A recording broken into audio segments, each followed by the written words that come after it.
Segundo o livro das Crônicas dos Reis de Israel, capítulo de número 33. Nós vamos fazer várias leituras hoje bíblicas, então fique com a sua Bíblia sempre aberta no seu colo, ou aplicativo no seu smartphone. Encontrou? Diga amém. Amém. Diz assim na versão que trago, 33:6, verso 6. Além de todas as coisas, fez passar seus filhos pelo fogo, no vale de Inom. Praticava argúrios, usava encantamentos, usava artes mágicas, tratava com os que invocam espíritos e os que tinham espíritos familiares. Fez muito mal diante dos olhos de Jeová, para invocar a sua ira. Estamos falando de Manassés. Agora vai para o verso 22 ainda do capítulo 33. Verso 22. Agora vamos falar do filho de Manassés, Amon. Fez o que era mal aos olhos de Deus para provocar a sua ira. Também sacrificou a todas as imagens esculpidas que Manassés, seu pai, tinha feito e servido.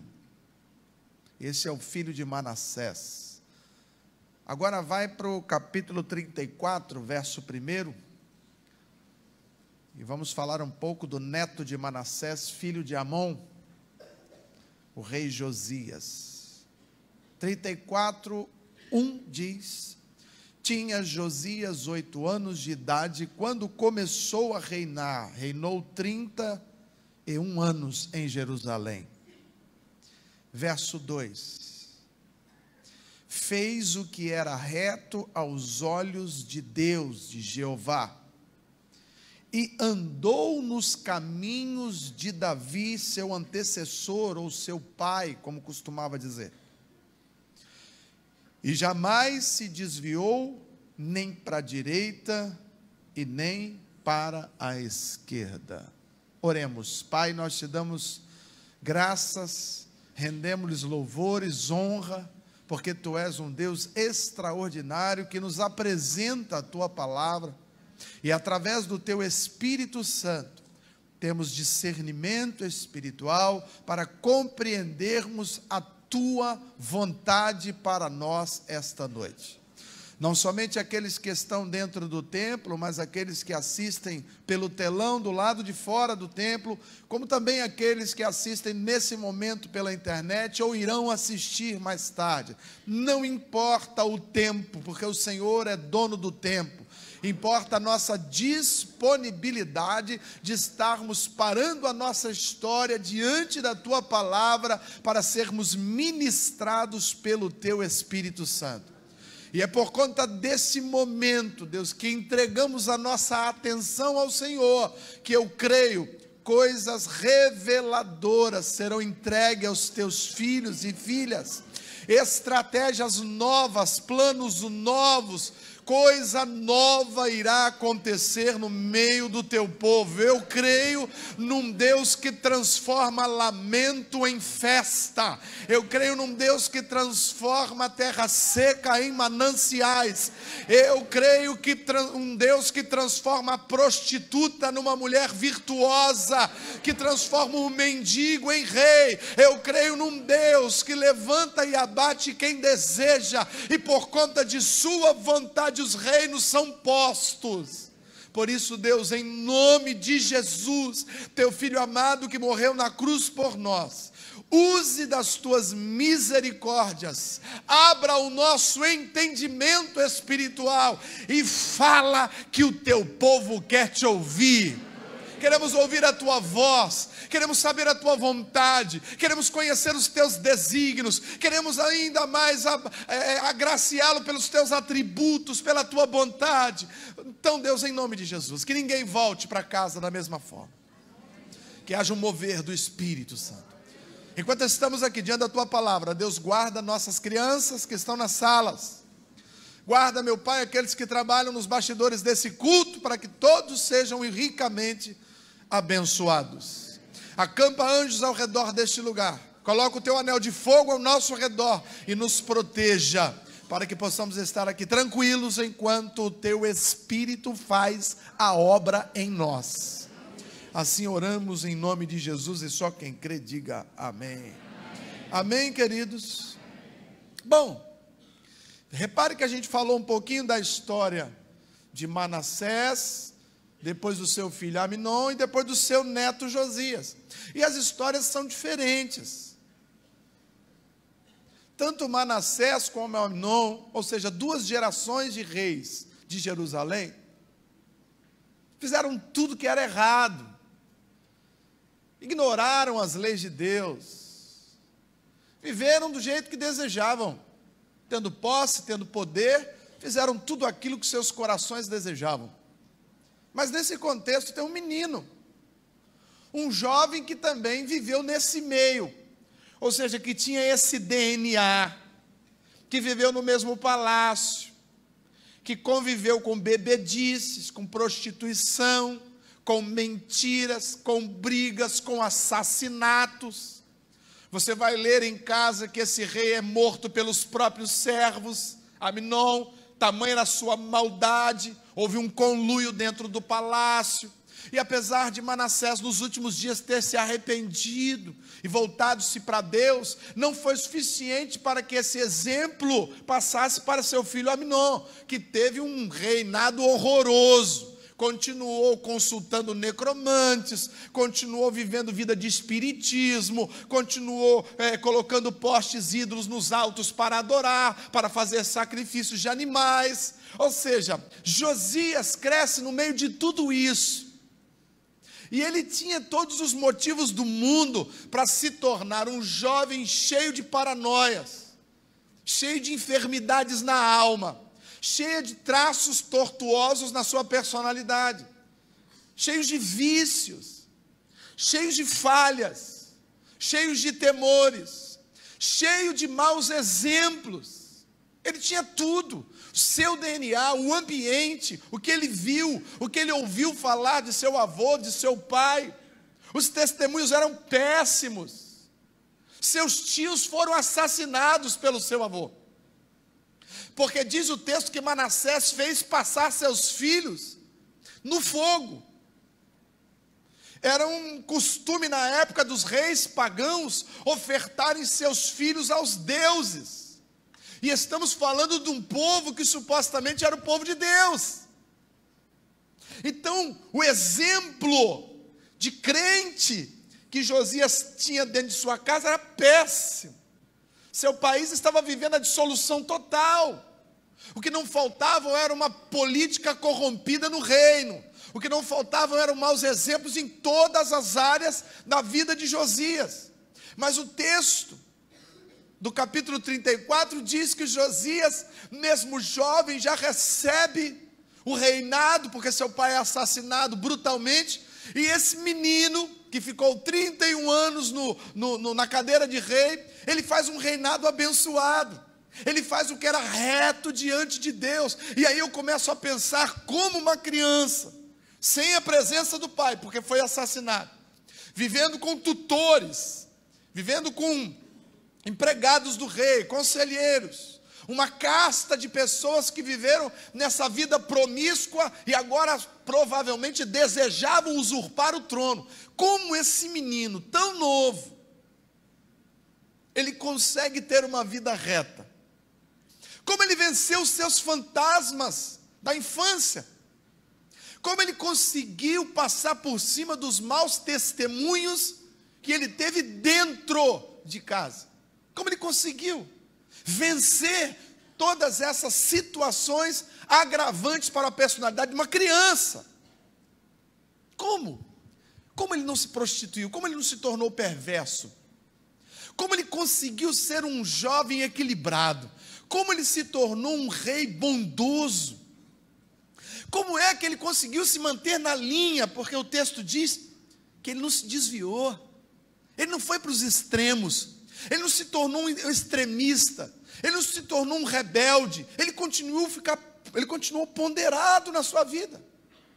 Como então, querido, olhar para mim e para ver tantos jovens e tantas famílias vivendo consequências de vidas que tiveram na infância, trazendo consequências agora, para os dias de hoje? Como existem pessoas com a personalidade corrompida por conta daquilo que viveram no passado. Como existem jovens com seu caráter, sua estrutura de pensamento totalmente tortuosa, porque sofreram moléstias na infância, porque enfrentaram situações em que as pessoas que ele mais amava e se espelhava eram perversas, eram idólatras, eram feiticeiras, eram mentirosas, eram assassinas. Talvez essa seria a resposta que toda a humanidade que vive essa crise de falta de humanidade gostaria de ter. Como é que eu faço para mudar? Diante dessa situação política, eu não posso deixar de falar, porque isso está nos noticiários, de um dos candidatos lá, e alguém lá, e meteu uma faca assim, no meio de uma multidão, e poderia ser qualquer outro candidato, eu quero dizer, o ato. A pessoa perdeu completamente o temor, a vida não tem mais valor, simplesmente ele foi lá e meteu a faca. Talvez naquela semana também vimos no noticiário uma médica que foi assaltada, foi jogada para fora do carro, e aí depois os bandidos vêm a polícia e vão dar ré e passam em cima da mulher, se arrastando a mulher, esfregando ela no asfalto até ela morrer. Sim, simplesmente para roubar um carro, e provavelmente não era o carro que eles queriam. Em termos de valores, queriam apenas o bonde. Usariam aquele carro para fazer um assalto. Então a vida das pessoas perdeu o valor. Estamos vivendo um tempo que falta humanidade nos homens, falta sensibilidade. E muitas dessas coisas, quando você analisa as falhas, essas reações quase que irracionais, bélicas, de maldade, de perversão, você vai analisar, e às vezes o problema está lá na infância. Então quer dizer que se estamos vivendo, preste atenção, se essa humanidade hoje é mais desumana do que a anterior, significam que estas crianças que nascem hoje, nascem com mais propensão de se tornarem ainda piores, sim ou não? Tudo que essas crianças têm acesso hoje através da internet e da televisão, em termos de sedução, sexualidade, né? Ideologia de gênero, perversão, parricídio, pai matando o filho, filho matando o pai, tudo isso, meu irmão, está forjando de alguma forma o caráter da próxima geração. E a pergunta que fica é: como mudar isso, pastor? Mudando o programa de TV, mudando na educação, fazendo terapia já com as crianças, a igreja, como é que funciona isso? Será que precisamos fazer mais programas na igreja, mais ministérios para crianças? Será que é isso? A criança passa 2, 3 horas dentro da igreja, e passa 5 horas por dia na escolinha, e depois o resto ela passa com uma família. Então, por mais que a igreja se esforce para tentar ensinar algum valor, dentro de casa esse valor se perde, na escola esse valor se perde. Então é muito mais crônico do que se imagina. Não é com terapia, não é com pequenos encontros, pequenos retiros que vamos mudar essa situação no que diz respeito a ajustar a estrutura do caráter dessa geração. Então essa é uma pergunta, irmão, que eu preciso de resposta. E quando li esse texto, mais uma vez, eu percebi que de alguma forma a resposta está na vida de Josias. A resposta está na vida de um jovem que tinha tudo para dar errado, Mas ele venceu e se tornou um grande rei de Jerusalém. Não estamos falando que ele se tornou um bom operário, ele foi um bom rei. Ele teve acesso ao poder, ele teve acesso a mulheres, ele teve acesso a dinheiro, mas ainda assim não se corrompeu. Por quê? Porque houve uma reforma espiritual. Então diga, toda reforma em qualquer área da sociedade ou da vida de uma pessoa começa sempre por uma reforma espiritual. Se não mudarmos a nossa relação com Deus, o resto é paliativo. Se nós não entendermos, irmãos, que não somos seres carnais buscando um contato com o Espírito, somos seres espirituais dentro de uma casca carnal.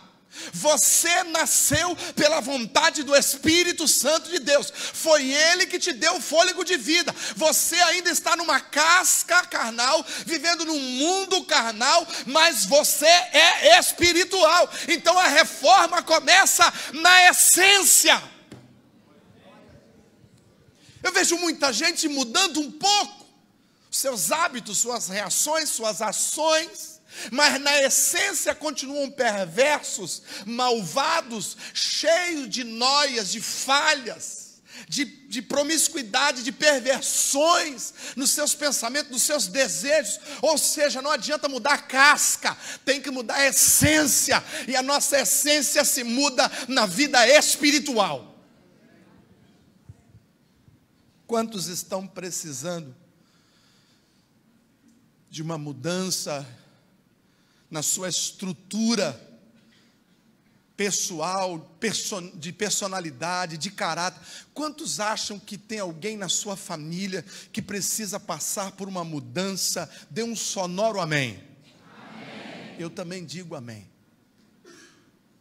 Então, se temos alguém, ou se somos essa pessoa que precisa passar por uma reforma em qualquer área de nossas vidas, antes de mais nada, eu preciso entender que toda reforma começa no Espírito.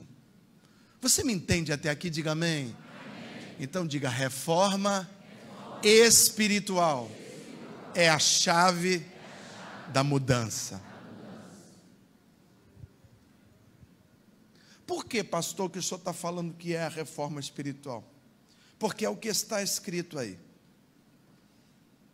Olha o verso 3, da vida de um jovem que mudou completamente sua estrutura.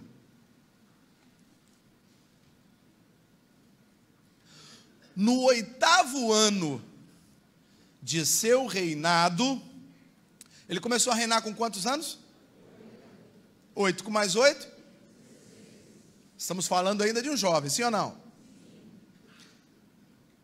No 8º ano do seu reinado, ou seja, com 16 anos, sendo ainda moço,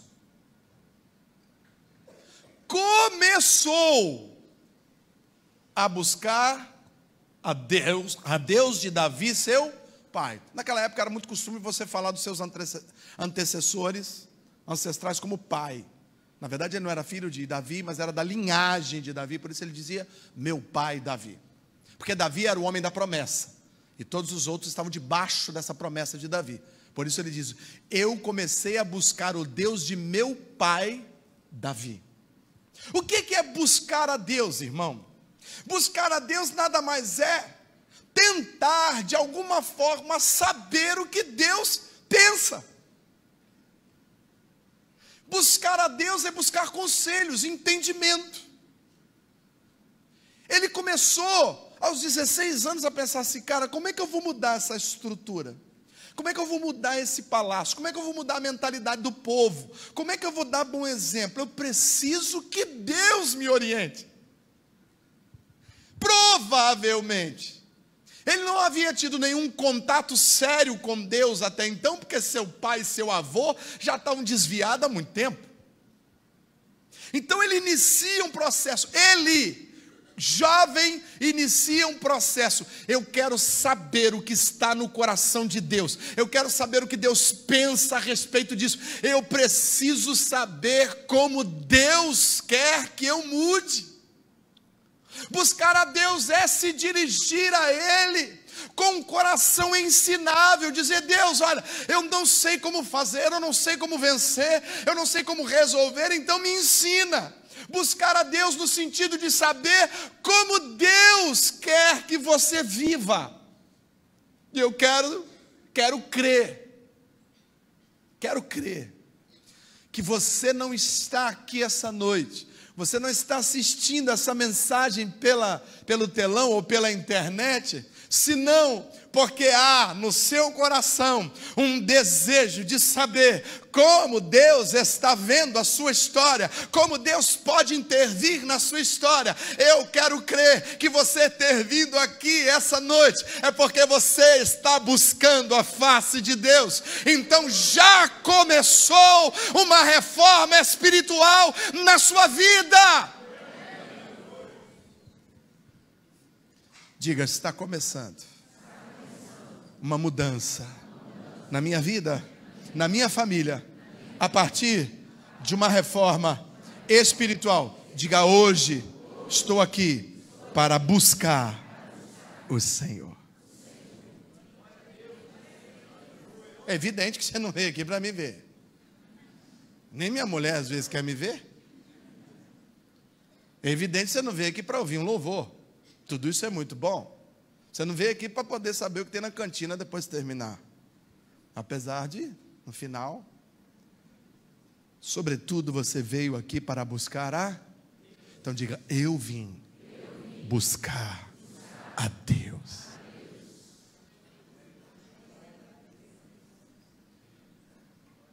O verso 7.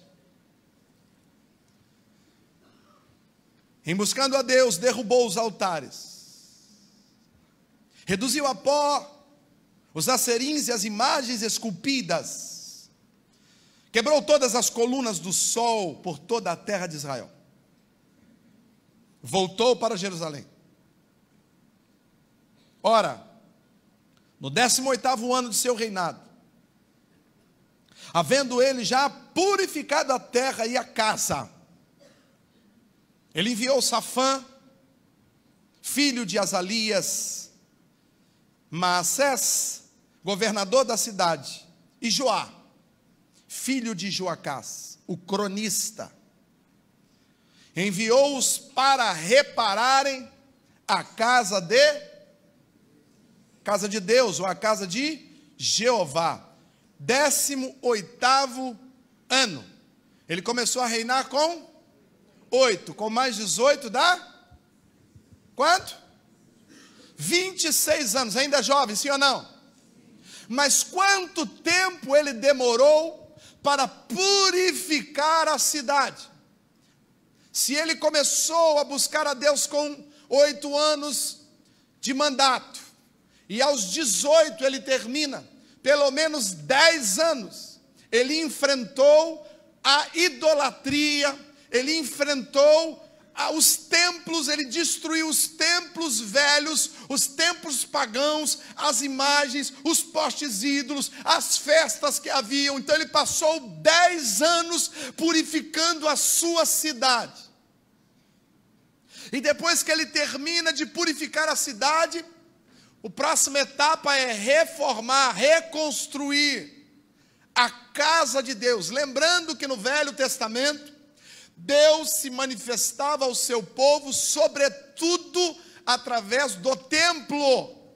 Hoje nós temos aqui, mais ou menos, se juntar tudo, 1.500, 1.700 templos do Espírito Santo. Amém, queridos? Diga: eu sou hoje o templo do Espírito Santo. Então diga: eu preciso destruir a religião velha, a idolatria, o paganismo, o misticismo, e reformar minha vida com Deus. A gente se preocupa em cuidar do vício, A gente se preocupa em parar disso, parar daquilo. A gente se preocupa em mudar a relação familiar. A gente se preocupa em mudar a relação do casamento, a relação profissional. Tudo isso é importante, meu amado, mas não surtirá o efeito desejado se na essência você não tiver mudado com Deus. Porque Ele é o autor de todas as coisas, Ele é o supridor, é Ele que dá semente ao semeador, é Ele que abre a porta que está fechada, é Ele que faz manar água da pedra quando você tem sede. Se Deus não for à frente, de maneira alguma subiremos. Não há prosperidade sem Deus. E não dá para servir a Deus e continuar com os balanguedangues, os bajulaques, as pulseiras das velhas religiões. A mudança passa por uma mudança espiritual. Eu preciso entender que hoje eu preciso reformar o templo do Espírito Santo. Eu preciso reformar minha relação com Deus. Eu preciso ajustar minha vida com Deus. Mas pastor, estou enfrentando problema com a minha mulher, estou enfrentando problema com meu filho, estou enfrentando um problema lá no meu trabalho, estão me perseguindo, amém? Eu creio, é relevante, vamos orar por isso. Mas a pergunta que eu preciso fazer em primeira instância é: como está o templo do Espírito Santo? Está sujo? Está abandonado? Está quebrado? O altar está derrubado? Não tem a presença do fogo que desce dos céus, não tem intimidade com Deus, não fala com Deus, não ouve Deus, não se purifica, não busca a santificação sem a qual ninguém verá a glória de Deus. Como a gente pensa em mudar alguma estrutura nesse país, alguma estrutura política, alguma estrutura no trabalho, na escola, na educação, se o nosso templo está aos frangalhos? Primeiro, eu destruo os templos de Balaíns, a idolatria, o misticismo. E depois eu reconstruo o templo do Espírito Santo de Deus. Josias não se preocupou com seus fantasmas psicológicos. Josias não se preocupou em mudar pessoas no templo, em mudar pessoas no palácio, no governo. A preocupação maior de Josias era mudar o povo no que diz respeito ao seu relacionamento com o Deus verdadeiro. Toda a boa reforma que esse país precisa, sobretudo passa por uma reforma espiritual. E a reforma espiritual, ela começa com o crente. Colocamos as nossas expectativas em ímpios, em ateus, agnósticos, pessoas que pregam, que defendem coisas que a Bíblia condena, e achamos que a mudança vai acontecer. Não vai, isso é poste ídolo. A mudança tem que ser espiritual, é Deus no negócio. Josias não tinha um bom currículo. Talvez se eu olhasse o currículo de Josias, eu diria: não serve para ser meu chefe, não serve para ser meu rei. Olha o pai dele, olha o que ele fez, olha o que o avô dele fez, olha as desgraças, olha esses ídolos aí, olha essas pragas. Foi tudo o pai dele, foi tudo o avô dele. Olha, eu não dá para mim. Mas o problema aqui, querido, é que Josias não era a solução. A solução foi o que Josias disse ao povo a fazer: acabe com a idolatria e reforme a casa de Deus. A mudança vai acontecer.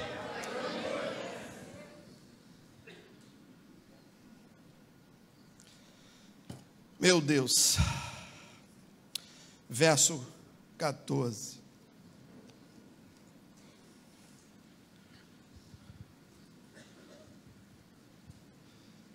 Quando tiraram o dinheiro que tinha sido levado à casa de Jeová, o sacerdote Ilquias achou o livro. Só se acha aquilo que estava? Só se acha aquilo que estava? O que estava perdido aí?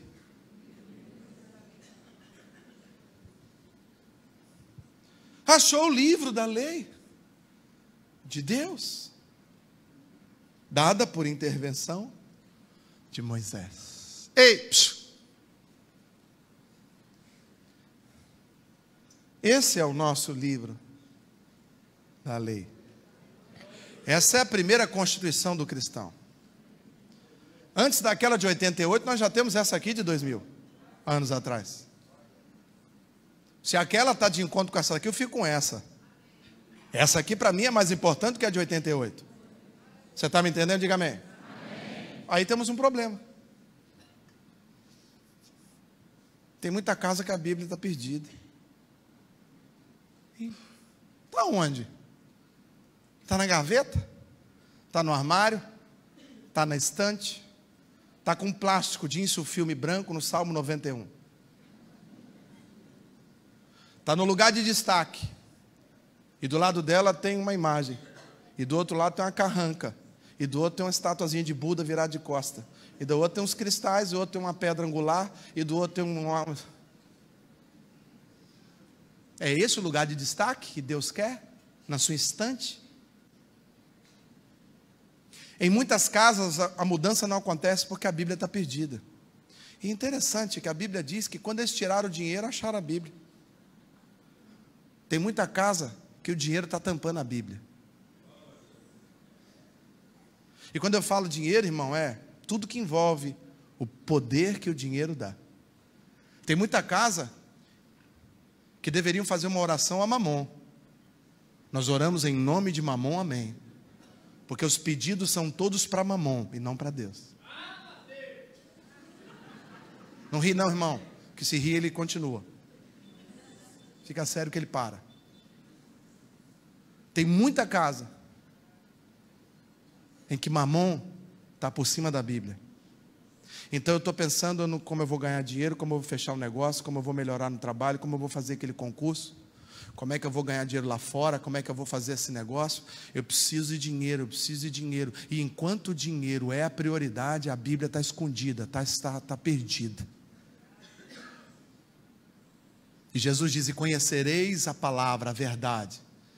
E a verdade, a libertação que eu preciso viver na minha vida, enquanto pessoa, enquanto pai, enquanto marido, enquanto filho, enquanto pastor, enquanto ovelha, passa por um processo de libertação. Mas esse processo de libertação, querido, não pode ser mais um culto curandeiro, como muitos acham que deve ser.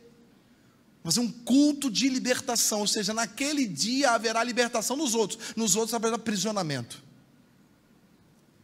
A libertação quem vai me dar é a palavra de Deus. Você entende? Diga amém. Então, se você está preso em alguma coisa, não consegue deixar aquele vício, aquela pornografia, aquela situação, não consegue abandonar o consumismo, a idolatria ou qualquer outra coisa, você precisa de libertação. E essa libertação não vem na mão de homens. Essa libertação vem do livro que está perdido na sua vida. Nós precisamos encontrar o livro. E para achar o livro tem que tirar o dinheiro de cima dele. Aliás, tem muito lugar em que esse livro só serve para ganhar dinheiro. E não é só para o líder. As pessoas que vão para esse lugar também querem o dinheiro que o líder, através dele, vai chegar nas pessoas. Então, na verdade, é uma troca. A Bíblia diz que o povo tem o governo que merece. Se tem um líder ladrão, é porque tem um monte de ladrãozinho sentado embaixo. Porque se algum dia eu começar a pregar aquilo que você condena, você vai embora. Você não é obrigado a ficar aqui. Se você está aqui, é porque você entende que o que eu estou falando está debaixo da palavra de Deus. Sim ou não? Então cada um tem aquilo que tolera. Se você tolera, então não reclama. Agora, uma coisa é certa, irmão: enquanto a Bíblia estiver perdida, o povo perece. Não havendo sábia direção, o povo se perde. Nos tempos em que Jeremias pregava, a palavra era lida, o povo vivia prosperidade. Quando Jeremias morre, começa a desgraça. E aqui eu vejo que a palavra estava sumida, perdida. Meu irmão, em nome de Jesus, encontre essa palavra nesses dias e comece a viver por ela. Eu gostaria de passear em alguns textos sobre liberdade na vida, só falando da palavra, né? Eu vou passear somente num salmo, Porque na Bíblia inteira fala sobre libertação através da palavra. Mas eu vou passear só no Salmo 119. Claro, não vou ler ele todo, né, irmãos? Vou ler só uns pedacinhos. Talvez você diga assim: pastor, realmente o dinheiro tem sido um problema para mim, eu tenho vivido em função do dinheiro, em função de trabalho, em função de hora extra, eu preciso vencer, eu preciso ganhar, eu preciso fazer cliente, preciso mais fornecedor, preciso vender mais, e por conta desse afã de buscar o dinheiro, eu não tenho tido tempo para a Bíblia, ou seja, o dinheiro escondeu a minha Bíblia, eu estou com a Bíblia perdida. Eu quero te dizer que até mesmo a sua prosperidade depende da palavra. É o primeiro salmo da Bíblia. Você conhece sol de cois salteado? Bem-aventurado aquele que medita na palavra de Deus, tem o seu prazer na palavra de Deus, nela sorve, medita de dia e de noite. E ao final do verso 3 diz que tudo que ele fizer, prosperará. Até a minha prosperidade, segundo o padrão que Deus determinou para mim, depende da minha relação com a palavra. A palavra me liberta da miséria. Mas eu quero passear só no Salmo 119. 119, 9. Vamos ser rápido, hein? De que maneira o jovem poderá guardar puro o seu caminho? Olha o verso 11. Não, continuando no verso 9, observando segundo a tua palavra. Verso 11. Escondi a tua palavra no meu coração para não... O pecado que tanto nos aprisiona é vencido através do poder da palavra. Como é que o jovem consegue? Pastor, não estou aguentando. Tá não, filho? Então vai procurar sua Bíblia que você perdeu ela. Porque jovem que medita na palavra mantém o seu caminho puro. Está escrito aqui. E eu creio no que está escrito aqui. A pergunta é retórica: como poderá o jovem manter puro o seu caminho? A resposta está logo embaixo. Observando segundo os preceitos da palavra. Se a palavra está perdida, se esse jovem só pensa no concurso, na escola, no que vai fazer da sua vida, é evidente que esse pecado vai dominá-lo. Agora, se esse jovem mantém-se puro através da palavra, se ele guarda essa palavra no seu caminho, ele não peca, sim ou não? Então diga: a palavra liberta do pecado. Olha o verso 98.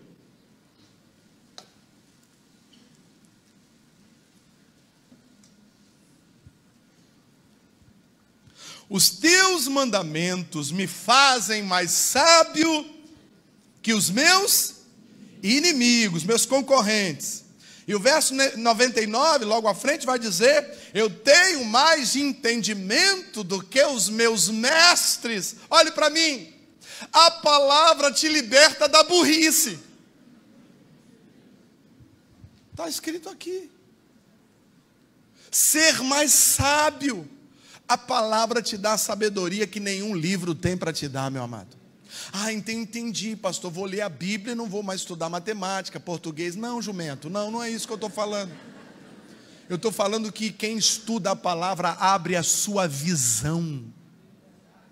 O próprio estudo da palavra, inclusive eu tenho um dado para te dar.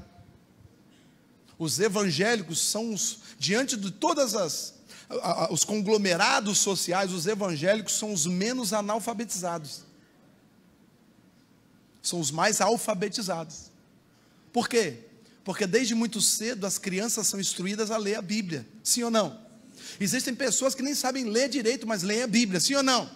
Então, querida, a palavra também abre a nossa sabedoria, a nossa visão. Você está lutando contra os seus inimigos, mas a palavra de Deus diz que te torna mais sábio que eles. Você está querendo ser como o seu mestre, a palavra de Deus está dizendo que a palavra de Deus te transforma mais uma pessoa mais sábia que o seu mestre. Tem libertação na palavra de Deus, amém, queridos? Olha só que legal, verso 100. Sou mais prudente que os idosos, aqui colocando os idosos como os experientes, porque guardo os teus mandamentos ou os teus preceitos. Meu irmão, em nome de Jesus, você quer ser liberto da imprudência? Leia a palavra, ela te transforma numa pessoa mais prudente. Ah, pastor, meu marido é muito imprudente, minha esposa é muito imprudente, meu filho é muito imprudente. Está faltando a meditação da palavra. Acha a Bíblia na sua casa e coloca ela como pano de fundo para todas as discussões, para todas as conversas, irmãos, que você vai perceber a sabedoria de Deus libertando a sua vida. 101. De todo o mau caminho desvio os meus pés, porque observa a tua. Olha o 105, também muito conhecido. Lâmpada para os meus pés é a tua, e luz para os meus caminhos. A palavra de Deus nos liberta dos maus caminhos. Dúvidas que temos para tomar decisões relevantes nas nossas vidas podem ser facilmente resolvidas através da meditação na palavra de Deus. A palavra de Deus não é um livro cafona e velho, ela se renova a cada geração. Eu vou lhe dizer uma coisa, meu amado, esta palavra aqui é mais atual do que o jornal que vai ser publicado essa madrugada. Porque aqui não é sabedoria de homem, aqui é a sabedoria do Criador. Ela se renova a cada dia. E mais do que isso, quando eu leio essa palavra, eu não leio sozinho. O Criador está do meu lado dizendo: é isso que eu quero dizer, meu filho. É o Espírito Santo que nos dá sabedoria na hora da leitura. Eu não leio é porque eu não quero, não é porque eu não entendo. Porque Deus está disponível para cada um de nós. Você tem um professor ao teu lado, no seu ouvido dioturnamente, meu amado. Só não aprende a palavra quem não quer. Volta um pouquinho, verso 47, ainda de 119, perdão. É porque tem alguns versos que são muito parecidos, eles estão em lugares distintos no Salmo 119. Verso 47, terei prazer nos teus mandamentos, os quais eu amo. Olha o 103 agora, que coisa linda. Olha o 103, que declaração. Quão doces são as tuas palavras ao meu paladar, mais que o mel lançado na minha boca. Tem gente morrendo, querido, por falta de prazer de viver. Eu quero te dizer que quem medita na palavra encontra prazer em Deus. Prazer. O salmista buscou a coisa mais deliciosa que havia naquele tempo. Irmão, não tinha pudim, sorvete, não tinha essas coisas. Então o que era a coisa mais deliciosa para eles? Mel de abelha ou de tâmaras. Era a coisa que eles mais gostavam. Então quando a Bíblia quer falar de delícia, fala de mel. Então se você quer ter um prazer... Agora deixa eu perguntar um negócio para você. Paladar é espiritual ou carnal? Faz parte de qual sentido? Da carne ou do espírito? Da carne. Porque a palavra de Deus também sacia a nossa natureza, irmão. Você sente gozo, sente prazer na presença de Deus. Quando Deus se apresenta num culto, que a Shekinah dele se manifesta, nós sentimos o nosso corpo tremer, sim ou não? Bendigo ao Senhor porque me aconselha, tenho posto o Senhor diante de mim, porquanto estás à minha mão direita, jamais serei abalado. Na tua presença há delícias permanentes. O que você precisa para saciar a tua vida, meu amado, você vai encontrar na palavra de Deus. Ela é mais doce do que o mel. E para a gente encerrar essa parte, verso 93.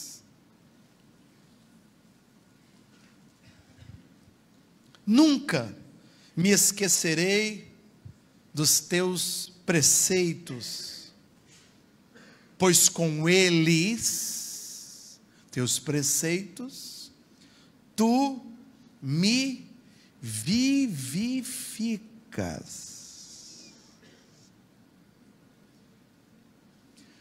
O que pega um homem que está morrendo no seu espírito, na sua alma, e faz ele viver? Terapia? Ouvir música, tomar uma cachaça, pegar uma moça. É isso. O que traz vida ao homem é a palavra que é vida.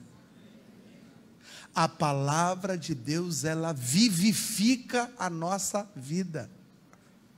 O autor da carta aos Romanos, o apóstolo Paulo, ele diz que a fé, que é o grande motor espiritual do crente, vem pelo ouvir e o ouvir da palavra. Então o que alimenta a minha fé? Culto de fogo. Não? Reteté da vovó Maricota. Não? O portal de sangue com flores brancas. O que vivifica a minha fé?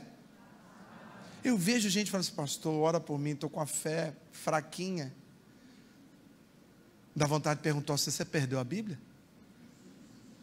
Ela está perdida na sua casa? Porque quem encontra a Bíblia, encontra a vida. Esse é o pão vivo, meu irmão. É a prefiguração. É o logos de Deus que virou rema para nós. A sua palavra, Deus se manifesta através da sua palavra. Deus fala através da sua palavra. As promessas estão na sua palavra. É a sua palavra que nós usamos para expulsar o demônio. É a sua palavra que nós usamos para poder andar nos caminhos do Senhor. A palavra de Deus é a nossa lei. Nos seus preceitos eu preciso ter deleite, porque eles são vida para mim. Não é fardo religioso. A palavra de Deus não é fardo. Não quero ler a Bíblia não, porque a Bíblia está cheia de não pode. Seu filho pequeno fala isso com você também. Papai, você tem um monte de não pode. Aí eu te pergunto, os não podes que você tem para o seu filho, é porque você quer puni-lo ou porque você o ama? É porque você o? Você acha que você é capaz de demonstrar mais amor do que Deus? Então quando Deus diz não pode, Ele está te amando. Sim ou não? Então até mesmo os não pode da Bíblia são demonstrações de amor de Deus para comigo. Sim ou não? Então diga, eu preciso encontrar a Bíblia perdida na minha casa. Ah, pastor, mas na igreja está todo mundo com Bíblia. É claro, o problema é quando sai daqui. Por isso que eu falei, tem que encontrar aqui. Aqui tem um monte ali, inclusive. Quero dizer que muita gente esquece e não volta para pegar não. Para quê, né? Pô, perdi um brinco, o outro, perdi uma Bíblia. Ah, legal, tudo igual. Pô, perdi R$10, o outro, eu perdi a Bíblia. Ah, tudo bem, mesma coisa. Pô, com R$10 dá para comprar 2 picolé, né? Com a Bíblia não dá para comprar nada. A Bíblia se tornou um gênero de enfeite nas nossas vidas. E aí, por conta disso, o povo vai se corrompendo. Mas quando Josias encontra a Bíblia, olha o que está escrito quando ele encontra a Bíblia. Quer ver o negócio? No verso 14 nós lemos que ele achou a Bíblia. No verso 31 diz, e o rei se pôs no seu lugar e fez aliança entre o Senhor, para o seguirem, guardarem seus mandamentos e seus testemunhos, seus estatutos, de todo o coração e de toda a sua alma, cumprindo as palavras dessa aliança que estavam escritas naquele livro que foi encontrado. Quando ele encontra o livro, muda a história do povo de Deus. Porque ele faz uma aliança de cumprir o que estava escrito ali. Então quando eu digo encontrar, querido, não é você falar, encontrei. É você encontrar, ler, meditar e cumprir o que está escrito ali. Toda a reforma que você precisa na sua vida emocional, na sua vida familiar, na sua vida profissional, na sua vida financeira, toda a reforma, primeiro passa por uma grande reforma espiritual.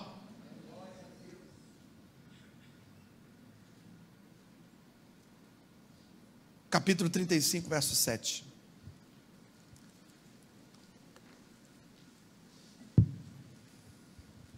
De 2 Crônicas. Josias deu ao povo, a todos que se achavam presentes, cordeiro, cabrito, rebanho, número de 30.000, todos para serem oferecidos como imolados, né? Porque eles estavam vivendo o momento pascual ali, a festa da Páscoa. E 3.000 novilhos, tudo deu da fazenda do rei. Ei, olhe para mim, por favor. Aonde a Bíblia estava escondida? Debaixo do? Sim ou não? Porque a prioridade para Manassés e para Amon era dinheiro. O que está por cima diz para mim o que é a sua prioridade. Sim ou não? O que está por cima me diz para mim o que é a tua prioridade. Se o dinheiro estava em cima da Bíblia, da palavra, das Escrituras, significa que o dinheiro era prioridade. Agora, Josias encontra a Bíblia, tem um encontro com essa palavra, começa a meditar nela, os sacerdotes começam a ler nas praças, ele faz um pacto, uma aliança de cumprir o que está escrito ali, e logo no verso que nós lemos 31, esse mesmo Josias que foi criado num ambiente de miséria, de usura, de ganância, de todo mundo querendo poder, de juntar dinheiro, colocar até dentro da igreja, guardava dinheiro dentro da igreja, era o cofre real de Anon e de Manassés. Esse mesmo Josias que foi criado num ambiente de ganância, esse Josias agora está ofertando animais para serem sacrificados na festa da Páscoa. Foi curado. Sabe como é que você cura um ganancioso? Sei, pastor, dando mais dinheiro para ele. Não. Sabe como é que você cura uma pessoa perdulária, que gasta dinheiro à toa? Dando mais dinheiro para ela? Não. Como é que você cura uma pessoa que é gananciosa, que quer poder? Dando mais poder para ela? Não. Todas essas mudanças que nós desejamos que as pessoas passem por ela, sobretudo depende de um encontro com a palavra de Deus. É ela que te transforma numa pessoa o ganancioso agora está por quê? Porque teve um encontro com a palavra de Deus, e a palavra de Deus libertou esse homem. Você está me entendendo, irmão? Como nós precisamos passar por uma reforma espiritual para atingir os objetivos da nossa vida secular, da nossa vida comum e natural. O problema é que a gente está invertendo, a gente não tem tempo para ter um encontro com a palavra, e aí a gente gasta o nosso tempo tentando cuidar da família, disso, daquilo, do futuro, da poupança, dos filhos, da escola que ele vai estudar, do que eu vou ganhar, dos clientes. Ou seja, eu coloco a minha Bíblia debaixo da minha ganância, eu coloco a minha Bíblia debaixo do meu dinheiro, eu coloco a minha Bíblia debaixo daquilo que eu acho que é mais importante. Enquanto a Bíblia não estiver por cima, enquanto Deus não tiver primazia, tudo o que você conquistar vai murchar. Mas o que vem através da palavra de Deus é coroa inacessível, não murcha, não enferruja, não escurece, permanece para sempre. A coroa que nós queremos não é a coroa de louros, comumente usada em filmes, né? Que os comandantes usavam uma coroa de louros. O louro, fazia aquela coroa de louro de um lado e de outro, aquilo era a coroa deles. E quando eles faziam com campeonatos, sobretudo insulares, nas penínsulas, como diz o apóstolo Paulo, eles corriam para ganhar aquela coroa. E eles se matavam, eles se esforçavam, eles treinavam para ganhar aquela coroa. E aquela coroa, naquele momento, tinha um valor enorme. Se fosse hoje, tirava selfie, fazia um monte de coisa. Mas o apóstolo Paulo diz que nós não corremos para ganhar aquela coroa, porque aquela coroa, por melhor que fosse aquela folha, por melhor que fosse guardada e armazenada, com o tempo ela ia murchar, ela ia se desfazer, sim ou não? Mas nós corremos para ganhar uma coroa que é do céu, meu amado. Essa não murcha e não acaba. Amém ou não amém? Amém. Então diga, toda reforma que eu preciso, passa primeiro por uma grande reforma espiritual. E eu vou encerrar lendo o capítulo 35, verso 18.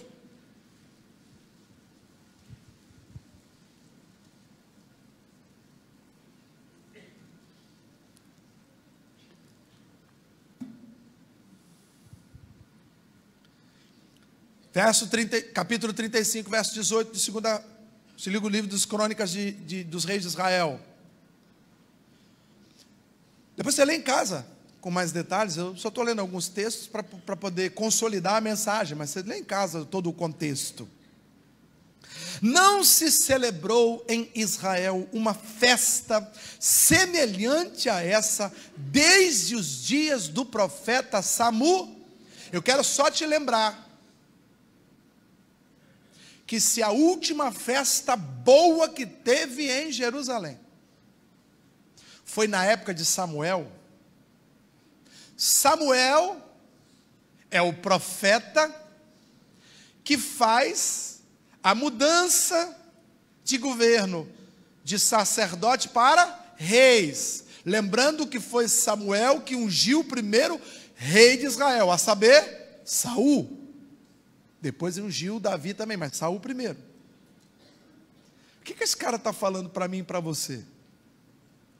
Manassés, rico, poderoso, cheio de mulheres, cheio de fartura, cheio de vinho, cheio de bebedice, cheio de carne, cheio de tudo que ele imaginava, fazia festa direto. Amon, quando assumiu, também era festeiro. Antes de Amon, todos que passaram fizeram festa, festa, festa. E o texto está dizendo que a festa melhor, desde então, foi a festa realizada no tempo do rei Josias. Festa fala de celebração, de alegria. Talvez a festa de Josias não tenha sido a festa mais cara, a mais sofisticada.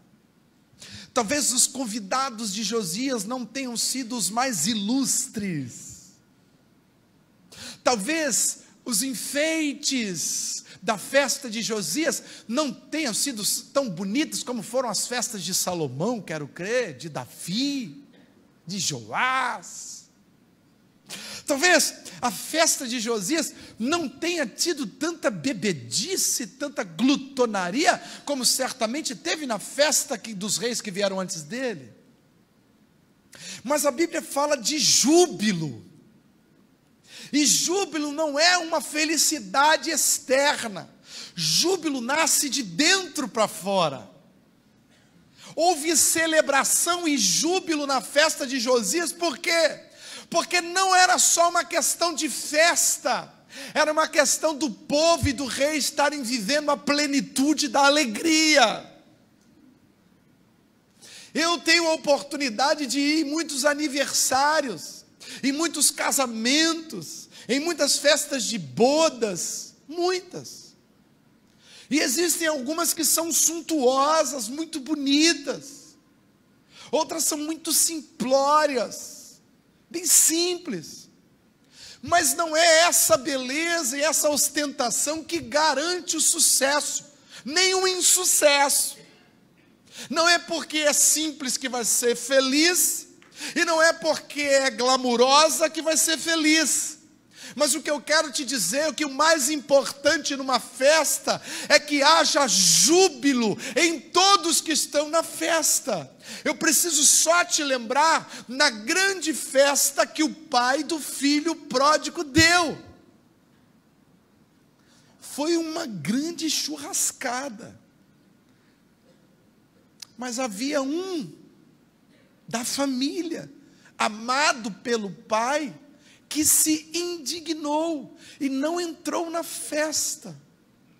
Então aquela festa foi muito boa para o filho e para o pai, mas poderia ser melhor se o filho mais velho também tivesse junto, sim ou não? Então repare, amado, que nós estamos buscando não é o glamour. O que nós estamos buscando não é a fartura. O que eu e você buscamos desde que nascemos é a felicidade. E a felicidade que é vendida nos meios midiáticos é a felicidade do glamour, do poder, da fartura, da abastança, do conforto. E tem muita gente correndo atrás dessa felicidade. Mas a Bíblia diz que vale mais um dia nos átrios do Senhor do que 1000 dias em tendas de prostituição e impiedade. Na presença de Deus há plenitude de alegria. Quando eu me rendo a Deus e a sua palavra me muda, independente das circunstâncias e das áreas que ainda precisam de reforma, porque todos nós precisamos de alguma forma, ainda assim eu experimento um gozo na alma. O apóstolo Paulo fala que ele ficava chapadaço.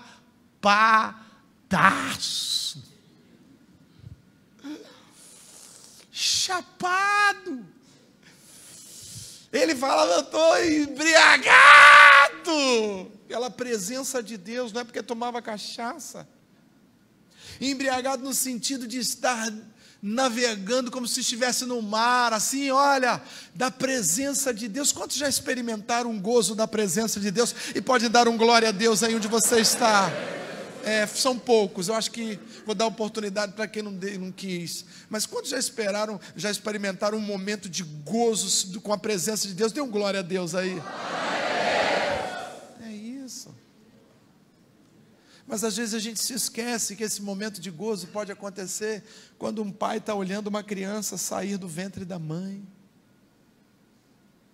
Esse momento de gozo às vezes pode estar acontecendo quando uma mãe vê o seu filho escrever o nome pela primeira vez. Esse momento de gozo pode estar quando alguém que estava enfermo recebe alta e sai do hospital. Esse momento de gozo pode vir com coisas tão simples, tão pequenas. Porque Deus nos fez assim, irmãos. Olhai os lírios do vale, olha as coisas pequenas, valorize o que tem ao seu redor, meu amado. O que adianta ser rei de Jerusalém e morrer assassinado pelos próprios servos? O que adianta ser o grande Manassés temido e terem sido envergonhado diante dos homens? É melhor ser menino na fé, menino do coração como Josias, e buscar ao Senhor, encontrar o seu deleite na palavra dele e experimentar a maior festa dos reis até hoje. A maior festa dos reis, quem fez foi Josias. Você acha que tinha prostituta? Você acha que tinha bebedice? Não. O que tinha? Plenitude de Deus, presença de Deus, aval de Deus, bênção de Deus, endosso de Deus, sabe? Deus disse, como Josias foi, não se desviou nem para a direita e nem para a esquerda, fez tudo que agradava aos meus olhos. Quando eu agrado o coração de Deus, a alegria do Senhor me fortalece. Qual é a chave, irmãos, para as mudanças que tanto queremos? Ela começa numa reforma espiritual. Porque se eu dissesse para você que passa por uma reforma da casa, muitos diriam, pastor, não tenho dinheiro. Se eu dissesse para você que passa por uma reforma do casamento, muitos diriam, pastor, mas meu cônjuge não quer. Se eu dissesse passa por uma reforma na relação com os filhos, muitos diriam, pastor, meu pai não quer, meu filho não quer. Se eu dissesse para você passa por uma reforma financeira, você poderia dizer, mas pastor, eu estou desempregado. Ou seja, se a gente vai começar por aquilo que é a necessidade, nos esquecemos daquilo que é essencial. A minha necessidade não pode ser mais importante do que Deus diz que é essencial. E o essencial, querido, é você reformar o seu templo de adoração com Deus, se transformar numa pessoa generosa e experimentar a maior das festas. Eu quero crer que muitos que estão assistindo esta mensagem, de alguma forma, aqui, lá fora ou pela internet, eu quero crer, vão começar a buscar a Deus de uma forma diferente nesses dias. Vão experimentar através da palavra as libertações que tanto desejam. Vão experimentar o gozo da presença de Deus. E em breve haverá cântico de júbilo em muitas casas. Eu quero orar. Eu quero orar. Vou pedir que todos fiquem de pé, por favor. Não disperse, por favor. Eu ainda tenho 15 minutos para ministrar o seu coração. Hoje eu não enchi muito você com aquela história de fala com o teu vizinho. Você reparou isso, né? Mas eu não posso deixar de fazer com que você experimente isso. Fala para o teu vizinho aí. Mas eu queria que você pudesse até um toque nele, na mão, no ombro. Fala com ele assim, a festa vai começar. Você pode glorificar o nome dele se você quiser. Você pode exaltar o nome dele. Você pode exaltar Ele, porque é Ele quem faz a festa na nossa família, é Ele quem traz o júbilo de alegria. Glórias a Deus. Eu tenho um convite a fazer. Primeiro, para pessoas que querem aceitar Jesus como Senhor de suas vidas, que não temem quebrar os arcos religiosos que têm com seus antepassados, que não tem medo de quebrar, porque não dá para recomeçar alguma coisa sem quebrar o que está velho, não dá para começar o novo sem jogar fora o que está velho. Deus quer começar uma nova história com você, um novo tipo de relacionamento, não um relacionamento religioso, mas um relacionamento de pai e filho. E a Bíblia diz que só tenho o direito de ser chamado filho quando eu recebo o Espírito Santo de Deus, e eu só recebo o Espírito Santo de Deus quando eu recebo Jesus como Senhor e Salvador de minha vida, ponto. Não tem outra mandinga. É aceitar que Jesus seja Senhor de minha vida. Eu verbalizo: Senhor, a partir de agora Tu és Senhor da minha vida, o Senhor é meu Salvador e meu Senhor. Pronto, o Espírito Santo vem para ti e Ele começa a te mudar. Mas eu também quero orar por quem já fez isso, mas se apostatou, se desviou, se afastou, se esfriou, perdeu a Bíblia. Não essa, mas aquela que você deveria estar meditando nela de dia e de noite. Enfraqueceu, está afastado dos caminhos do Senhor. E ouvindo essa mensagem, Deus ministrou ao seu coração que é tempo de reforma. E a reforma começa por uma reforma espiritual. E só vai começar, meu irmão, quando você reformar o templo do Espírito Santo.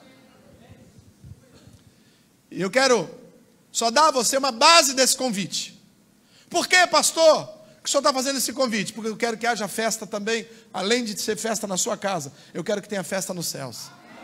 E a Bíblia diz em Lucas 15:7, Jesus disse: digo-vos que assim haverá grande júbilo no céu por um pecador que se arrepende, do que as 99 mil milhões que não necessitam de arrependimento. A festa hoje é para quem vai aceitar ou voltar para os caminhos de Jesus.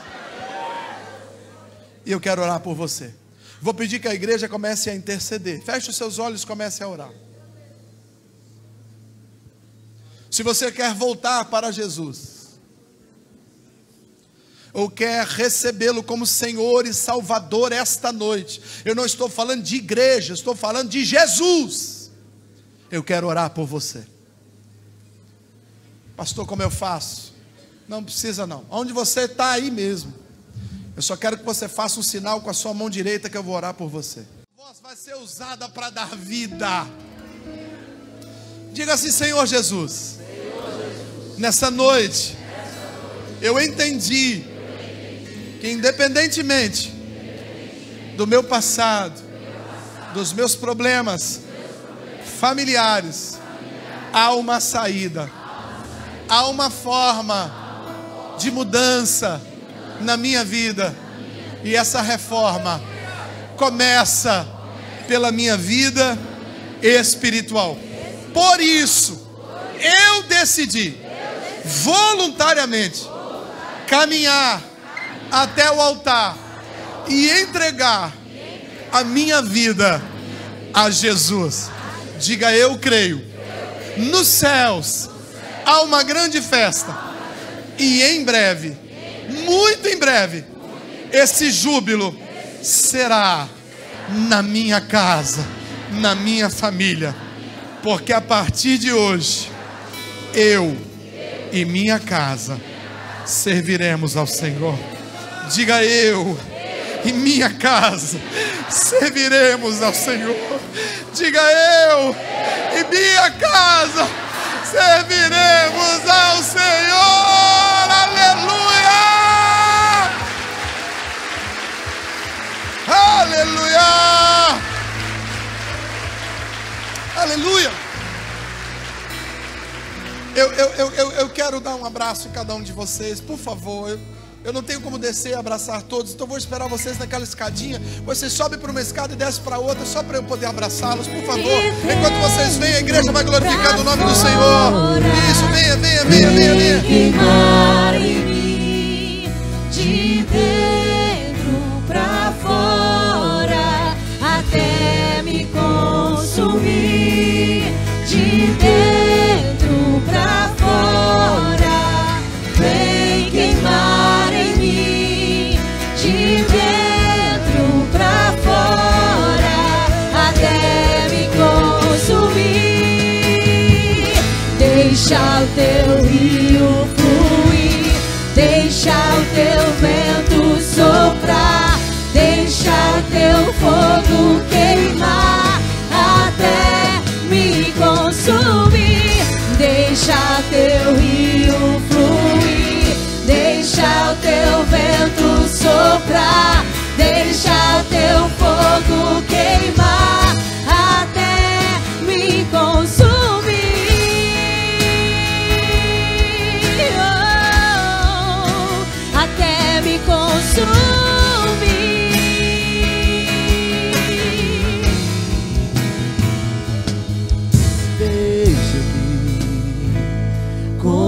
com tua glória, vem e beija-me.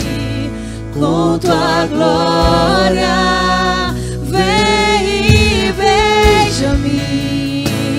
Com tua glória, de dentro pra fora, até me consumir. De dentro pra fora, até me consumir. De dentro pra fora, vem reinar em mim. De dentro pra fora, até me consumir. Deixa o teu rio fluir, deixa o teu vento soprar, deixa o teu fogo queimar, até me consumir. Deixa o teu rio fluir, deixa o teu vento soprar, deixa o teu fogo queimar, até me consumir. Oh Deus, consuma-nos com tua glória. Ó Deus, inunda-nos com as tuas muitas águas. Ó Deus, enche-nos com o teu Espírito. Transborda-nos com a tua unção, meu Pai. Queremos começar uma reforma em nossas vidas.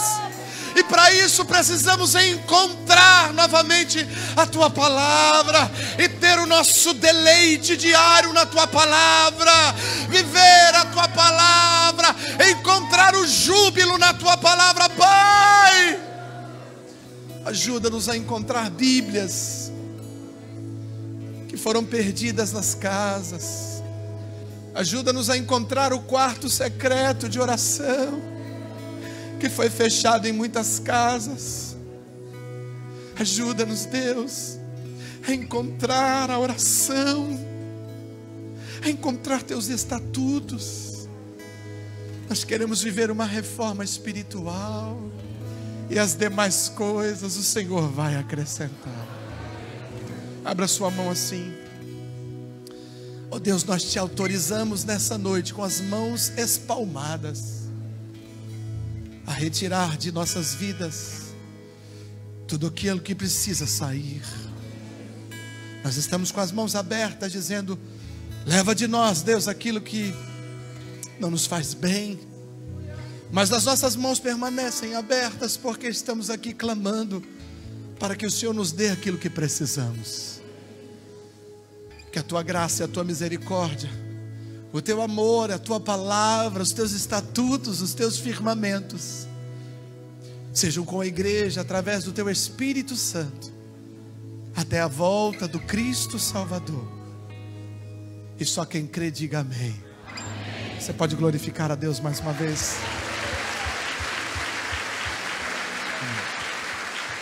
Faça a sua oração individual. Que Deus te dê uma semana de vitória em nome de Jesus.